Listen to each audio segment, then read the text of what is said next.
नमस्कार दोस्तों, स्वागत है आप सभी का एक बार फिर से मेरे YouTube चैनल पर। मेरा नाम है दिनेश पंचाल। आज बात करेंगे क्लास 12th RBSC की एक पोएम के बारे में जिसका नाम है the hope and it is composed by Rajan Agarwal. ठीक है, तो सबसे पहले जानते हैं कौन है राजन अग्रवाल, कहाँ से आते हैं ये। The hope by Rajan Agarwal. About the poem के अंदर देखते हैं हम सबसे पहले। Rajan Agarwal was born in 1991 in a town called Singhana in Jhunjhunu. ठीक है, देखो ये पोएट जो है वो राजस्थान से बिलोंग करते हैं। झुंझुनू डिस्ट्रिक्ट के सिंगाना टाउन में इनका बर्थ है। साथ ही में district in Rajasthan. He is a budding poet and has published about 50 poems. बड़ी पोएम्स का, बडिंग पोएट का मीन क्या होता है? देखो, बडिंग एक ऐसा एडजेक्टिव है, अगर आप किसी भी नाउन के आगे अगर इसका इस्तेमाल करते हैं, जैसे कि बडिंग बिजनेसमैन आप कहते हो तो मतलब होता है कि उभरते हुए बिजनेसमैन। आप बडिंग पोएट कहते हैं तो इसका मतलब होता है उभरते हुए पोएट। तो ये बात है, बडिंग का मतलब कोई इंसान जो अभी फिलहाल प्रोग्रेस कर रहा है। ठीक है, तो ये बात हम राजन अग्रवाल के बारे में देखते हैं। Some of his poems have been found place in the prestigious Oxford anthologies. Presently he lives in Udaipur. Udaipur town है, उदयपुर डिस्ट्रिक्ट जो है राजस्थान का, वहाँ प्रेजेंटली इनका रेजिडेंट है।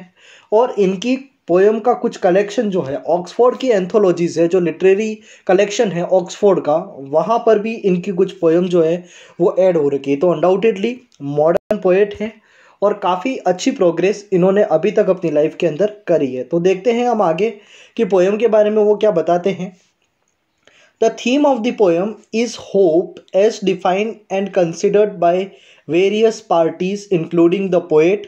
Some others are vague, unclear, uncertain agents, whereas the poet is a definite and certain interpreter of hope. देखो, यहाँ poet जो है वो होप की बात करता है, आशा की बात करता है कि हर इंसान अपनी ज़िंदगी में कुछ आशाएं रखता है, कुछ उम्मीदें रखता है, जिनके बेस के ऊपर वो अपनी ज़िंदगी पूरी जीता है। ठीक है, अब इन्होंने क्या करा है, इस पूरी पोएम के अंदर होप की अलग अलग डेफिनेशन और अलग अलग टर्म्स दिए हैं। कुछ लोग इसको किसी और नाम से जानते हैं और कुछ और लोगों का ग्रुप है जो उसको किसी और नाम से बुलाता है, और सभी अपने अपने अकॉर्डिंग ये बताते हैं कि होप ये होती है, दूसरे कहते हैं होप ये होती है। इसके बाद क्या होता है, पोएट अपने अकॉर्डिंग उस होप को टर्म देता है और वो कहते हैं कि होप जो है वो क्रिएशन ऑफ सोल होता है। ठीक है, अपनी आत्मा का निर्माण जो है वो उम्मीद से होता है। ये बात जो है वो राजन अग्रवाल बताते हैं, और बाकी के जितने भी सारे टर्म्स हैं उनसे ज़्यादा अच्छे तरीके से डिफाइन होप को अगर कोई कर पाता है तो वो राजन अग्रवाल है। ठीक है, फिर ये कहते हैं it's not that the hope is related to human beings only, it is applied same way on birds, nature and human beings and nature. Everywhere you can see it. देखते हैं आगे। Birds, human beings, animals and nature depend upon hope. Hope sustains life. Life को sustain कौन करता है? Hope करता है। हर कोई अपनी ज़िंदगी में, अपने एग्जिस्टेंस के अंदर होपफुल है, चाहे वो नेचर हो, एनिमल हो, बर्ड्स हो, कोई भी हो। ठीक है, आगे एक एक इंस्टेंसेस भी इनके देंगे कि किस तरीके से ये सारे जो आस पे इनके जो नेचर है, एनिमल्स है, वो किस तरीके से आखिरकार होप के ऊपर डिपेंडेंट रहते हैं। तो वो चीज़ भी हम देखेंगे। चलिए शुरू करते हैं पोएम को। यहाँ पर ये आपकी पोएम के टेक्स्ट जो है वो स्टार्ट हो रहे हैं यहाँ से। The hope is given different names, some call it expectation, others term it future relevance, some others think it is a measure of benefaction.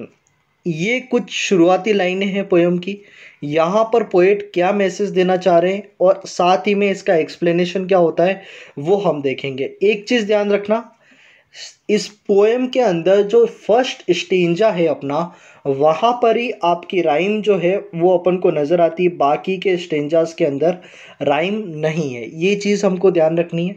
अब देखते हैं, hope is given different names. मैंने जैसा आपको बताया था कि अलग अलग नेम्स होप को दिए जाते हैं। सम कॉल इट एक्सपेक्टेशन, कुछ ये कहते हैं, इस तरीके से एक इंसान दूसरे से कोई एक्सपेक्टेशन रखता है कि ये इंसान इस तरीके के एक्ट करेगा या फिर ये चीज़ें ये करेगा अपनी लाइफ के अंदर, ये इंसान ऐसा होगा, इसको कहते हैं एक्सपेक्टेशन। और एक इंसान को खुद से भी कुछ एक्सपेक्टेशन रहती हैं क्या?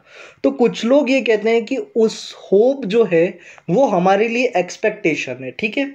दूसरे लोग जो है वो क्या कहते हैं कि फ्यूचर रिलेवेंस है। फ्यूचर रिलेवेंस का मीन होता है जो हमारा फ्यूचर है उसके लिए प्रासंगिक है। प्रासंगिक अब किस तरीके से है उसको हम देखते हैं। जैसे कि देखना, अभी आप लोग अगर इस वीडियो को देख रहे हो तो undoubtedly you are preparing for the board examination of RBSC, ठीक है। अब आप एग्जामिनेशन की प्रिपरेशन क्यों कर रहे हो? क्योंकि आपके मन में इतनी उम्मीद है कि आप एग्जामिनेशन के अंदर अच्छा करोगे।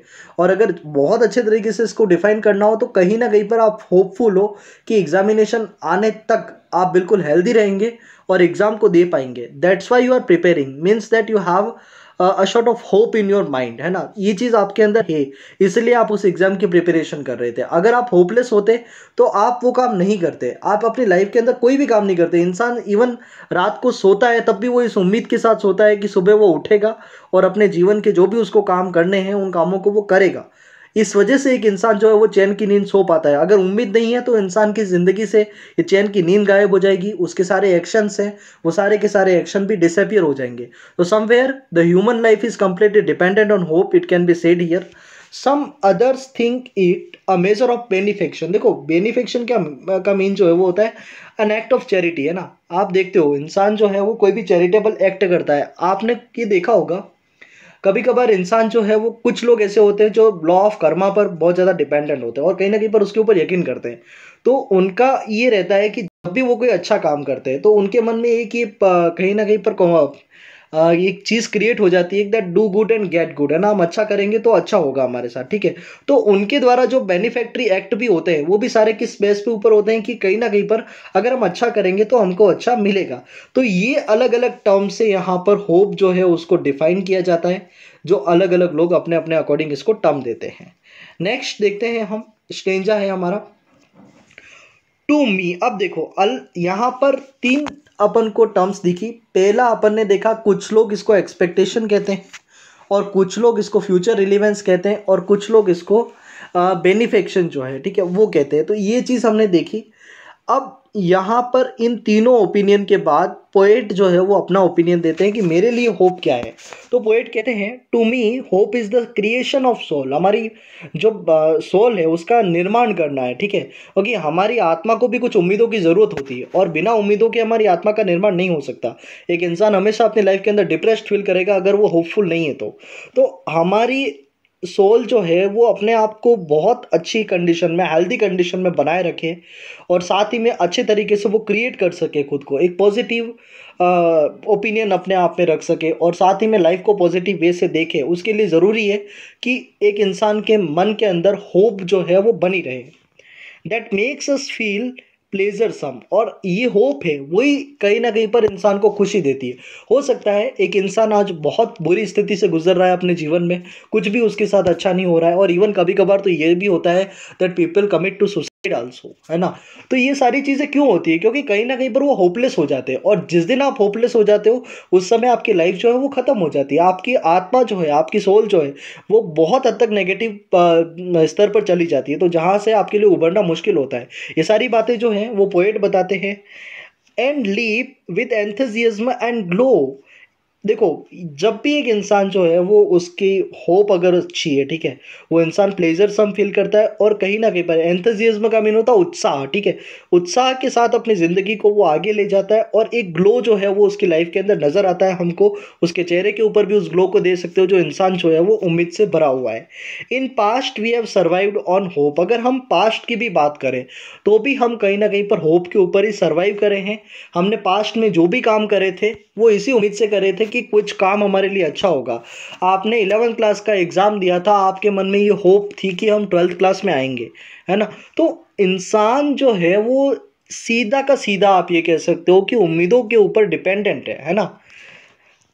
We surmise of future because of hope. देखो अब पोएट कहते हैं हम अगर हमारे फ्यूचर को अच्छा बनाने का सोचते हैं, एक इंसान सोचता है कि वो सक्सेसफुल बने, तो वो किस भी आप पर करता है, वो सारी चीज़ें जो है वो होपफुल है वो इंसान। अगर उस इंसान को ये भी नहीं पता है कि वो कल वो जीने वाला है या नहीं, ये बात तो बिल्कुल जानते हो आप, भविष्य के गर्भ में ये सारी की सारी बातें, हमको नहीं पता है कल क्या होने वाला है। बट इवन आफ्टर हम आज से 10 से 15 साल बाद हम क्या बनने वाले हैं उसके बारे में भी हम सरमाइज करते हैं। सरमाइज का मीन होता है गेस करना, है ना, अनुमान लगाना, उन चीज़ों के बारे में सोचना। ये सारी चीज़ें हम करते हैं क्योंकि हमको पता है कि हम लोग अच्छी ज़िंदगी जिएंगे और हम हेल्दी रहेंगे, इसलिए हम इस पर्टिकुलर एज के बाद हम ये बनेंगे, हम वो करेंगे। कई सारे सपने इंसान बनाता है और उसका आधार जो होता है, उसका बेस होता है, वो सिर्फ होप है। Hope kills negativity inside and feels us with काम एंड क्वाइट। हमारे अंदर की नेगेटिविटी को कोई चीज़ ख़त्म करती है तो वो होता है होप। और साथ ही में अगर एक इंसान होपफुल है बहुत ज़्यादा, तो वो देख सकते हो काफ़ी काम रहेगा, शांत बना रहेगा और क्वाइट रहेगा वो। Hope makes the bird fly. अब देखो यहाँ पर इंसानों की बात कर ली, किस तरीके से ह्यूमन बींग्स को होप अफेक्ट करती है। अब बात करते हैं अपन बर्ड्स की, ठीक है। बर्ड्स जो हैं वो इसी उम्मीद में फ्लाई करते हैं कि कहीं ना कहीं पर उनके साथ अच्छा होगा, और वो जिस काम के लिए, जिस पर्पस के लिए उनकी उड़ान भर रहे हैं, वो उड़ान जो है वो पूरी होगी, वो उम्मीद रहती है।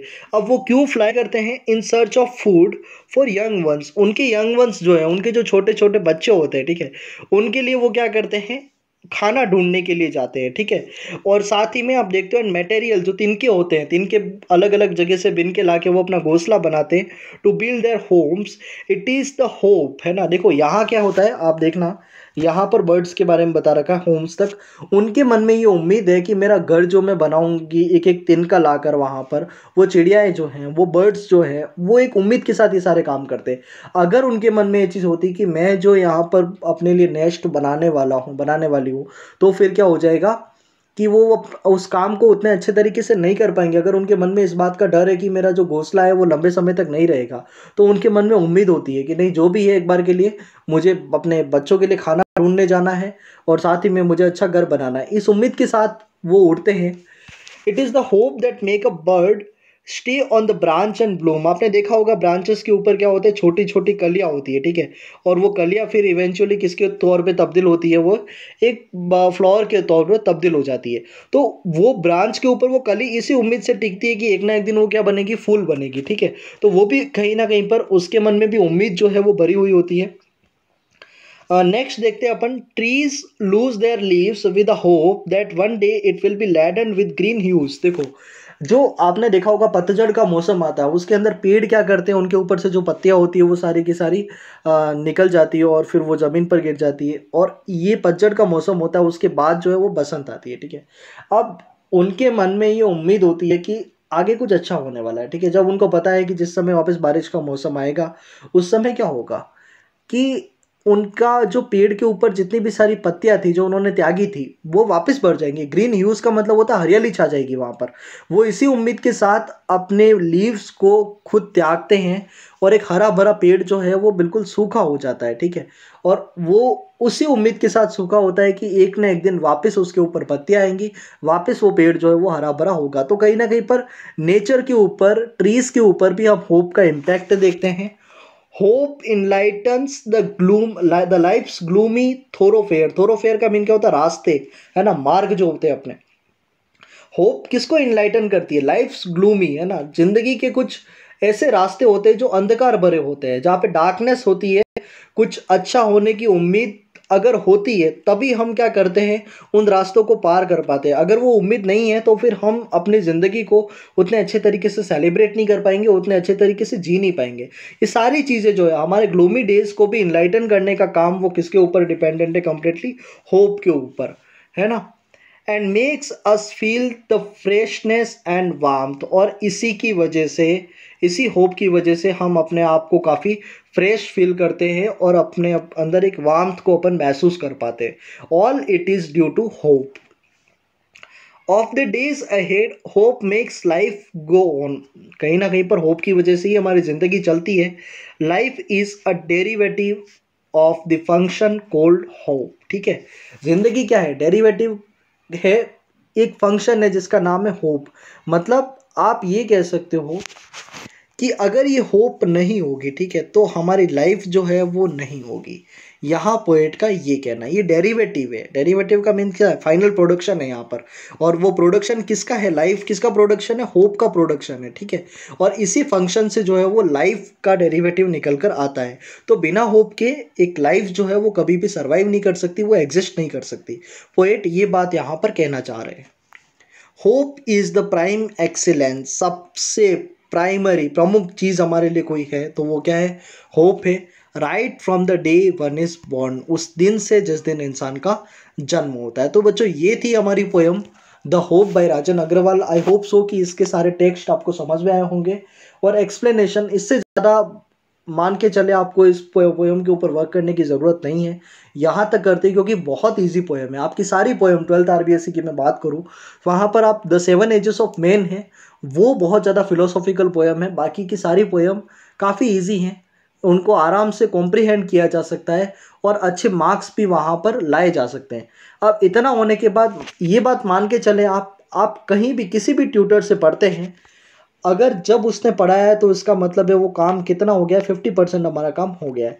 बट इसके बाद आप वही लेक्चर वही पढ़ाई 10 बार भी करें, जब आपको ट्यूटर पढ़ा रहा है तो 50 से 51% नहीं होगा।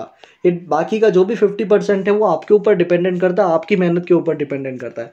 आप स्ट्रेटेजी बनाएं कि जो प्रीवियस ईयर के क्वेश्चन, जिस तरीके से क्वेश्चन इस पोएम से पूछे जा रहे हैं उनको देखें आप। साथ ही में कुछ टेक्सुअल क्वेश्चन आपके पोएम के आपको मिलते हैं, कुछ एडिशनल क्वेश्चन मिलते हैं, तो उनको सॉल्व करने का ट्राई करें और देखें क्या आप आंसर दे पा रहे हैं या नहीं दे पा रहे हैं। इवन आफ्टर आपको अगर पोएम से किसी भी तरीके का डाउट अगर इस पोएम में रहता है तो आप कमेंट करके मुझे बताएं कि सर ये चीज़ जो है वो हमको समझ में नहीं आई। So I would try to sort that out. और अगर आपको ये एफर्ट जो है मेरा अगर अच्छा लगा हो कि सर हमको पोएम समझ में आई है, तो फिर आप चैनल को सब्सक्राइब करें। तभी करें जब आपको अगर कंटेंट पसंद आया हो, अदरवाइज मैं बिल्कुल भी नहीं कहूँगा कि आप मेरे चैनल को सब्सक्राइब करें। अगर अच्छा लगा है तो आप इसको सब्सक्राइब करेंगे तो आगे आने वाले वीडियोज़ की अपडेट जो है वो आपको मिलती रहेंगी, अगर आप साथ ही में बेल आइकन को भी प्रेस कर देते हैं। ठीक है, थैंक यू सो मच। मिलते हैं एक बार फिर से एक नई पोएम और एक नए वीडियो के साथ।